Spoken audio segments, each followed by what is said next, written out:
Adishakti film. बटे पैसा के कमी तू बूझा नहीं देव घर जाए खातिर जूझा। अब्बा जी हमेशा के ये बहाना रहेला। बटे पैसा के कमी तू बूझा नहीं देव घर जाए खातिर जूझा। अरे गाँव इसी वाला पे चल जाई प्यारी, चल जाई प्यारी। सुनी ना रखले रही भारा जब हम रहे कुंवारी देवा घर पति जरे जाई बया रब जल ढारी देवा घर पति जरे जाई बया रब जल ढारी।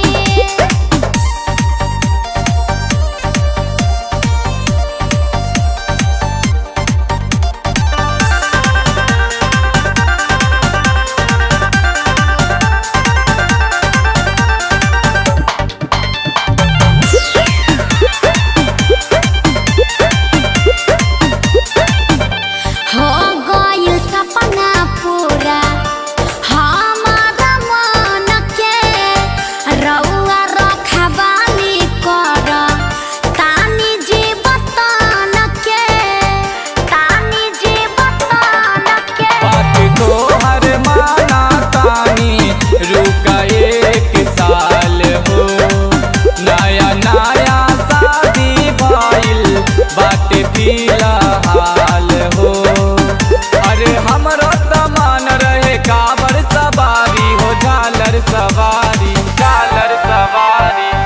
रखले रही भारा जब हम रहे कुंवारी देवा घर पति जरे जाई बया रब जल ढारी देवा घर पति जरे जाई बया रब जल ढारी।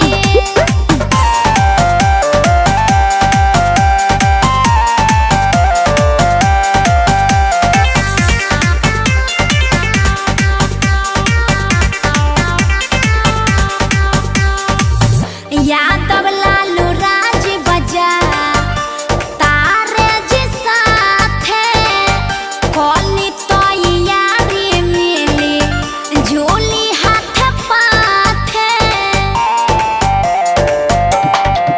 कलतनी सा भरोसा हमरा बात पा यकीन बनल हमरो भोलेनाथ पा।